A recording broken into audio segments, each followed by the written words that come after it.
Populasi adalah himpunan atau kumpulan dari semua objek yang akan diteliti, sedangkan sampel adalah himpunan atau kumpulan dari sebagian objek yang akan diteliti. Perbedaannya, populasi adalah seluruh dari sampel, sedangkan sampel sebagian dari populasi yang akan diambil. Contohnya, prestasi mahasiswa jurusan akuntansi sebanyak 150 mahasiswa akan diteliti dan sebanyak 75 mahasiswa akan diambil secara acak untuk diteliti. Nah, di situ sampelnya berupa 75 mahasiswa, sedangkan populasinya ada 150 mahasiswa. Di sini saya akan menjelaskan sebuah kasus. Di sini ada sebuah kasus. Perusahaan ingin mengetahui respon konsumen terhadap produk yang dihasilkan. Kemudian, perusahaan tersebut melakukan penelitian dengan menggunakan 1.200 orang sebagai konsumen. Setiap responden yang digunakan sebagai sampel dalam penelitian tersebut diminta untuk menjawab beberapa pertanyaan.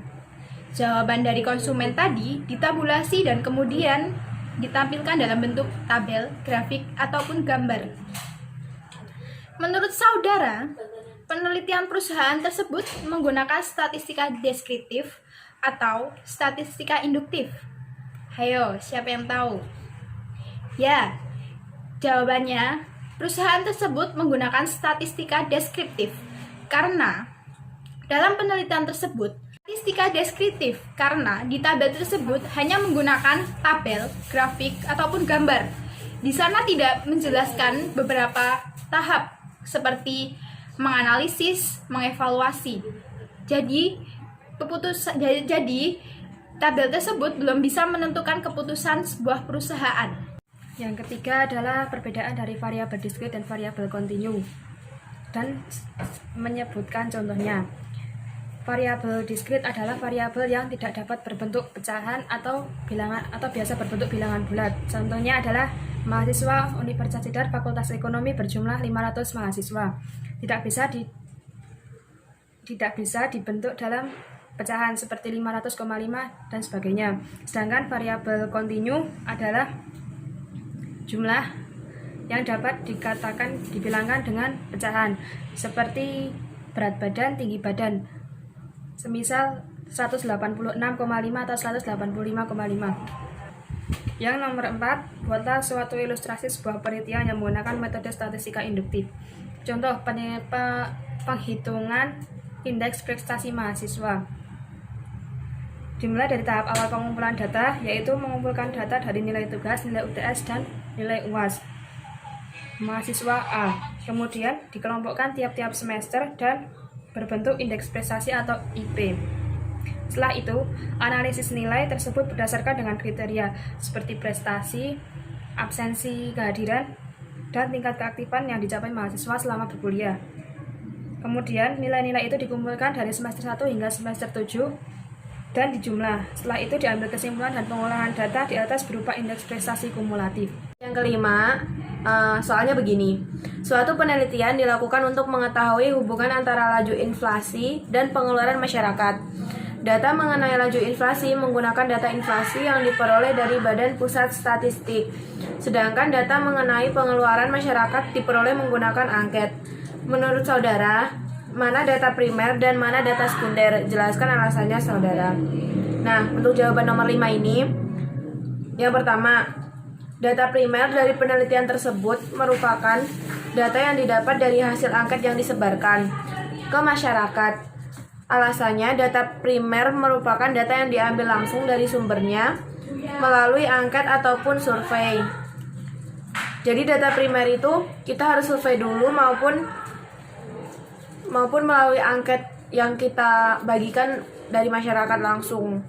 Terus yang kedua, data sekunder, yaitu data laju inflasi yang didapat dari Badan Pusat Statistik sesuai ketentuan dan pengertian dari data sekunder.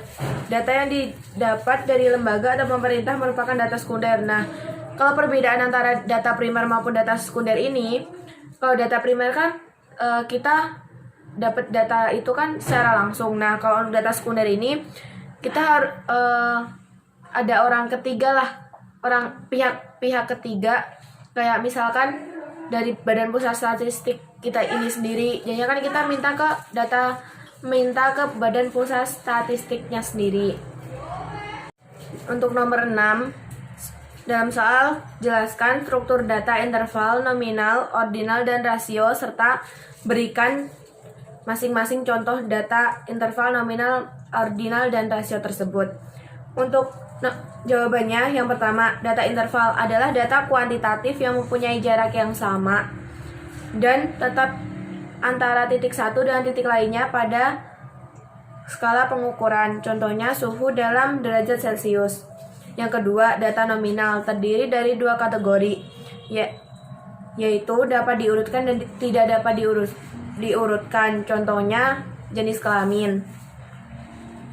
Terus yang ketiga, data ordinal adalah data kualitatif yang dikelompokkan ke dalam suatu urutan atau ranking.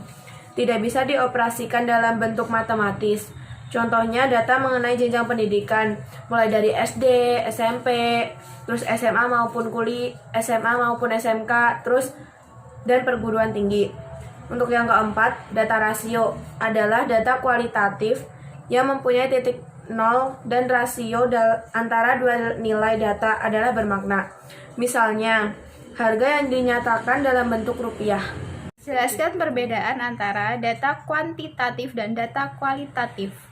Data kuantitatif adalah fakta atau angka hasil pengukuran yang memiliki satuan, dan nilai 0 adalah absolut. Oleh karena itu, data kuantitatif dilakukan operasi sistematif atau matematis. Contoh, perhitungan rata-rata nilai siswa, berat badan, tinggi badan, dan lain-lain. Data kualitatif yaitu fakta atau angka hasil pengukuran yang tidak memiliki satuan, dan nilai 0 tidak absolut.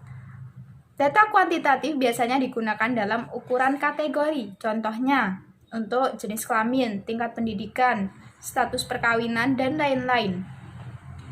Untuk nomor 8, suatu pemerintah daerah memiliki data tentang daerah tersebut. Data dimiliki meliputi A. Jumlah penduduk, B. Pendapatan per kapita, C. Pertumbuhan ekonomi, D. Laju inflasi, E. Tingkat pendidikan aparat, F. Suhu udara rata-rata wilayah. Soalnya, nomor 8. Sebutkan mana yang termasuk data kualitatif. Ya, data kualitatif terdiri dari tingkat pendidikan aparat. Nomor 9. Sebutkan mana yang termasuk data diskrit. Yang termasuk data diskrit adalah jumlah penduduk. Nomor 10. Sebutkan mana yang termasuk data kontinu. Ya, yang terdapat dalam data kontinu adalah pendapatan per kapita, pertumbuhan ekonomi, laju inflasi, dan suhu udara rata-rata wilayah.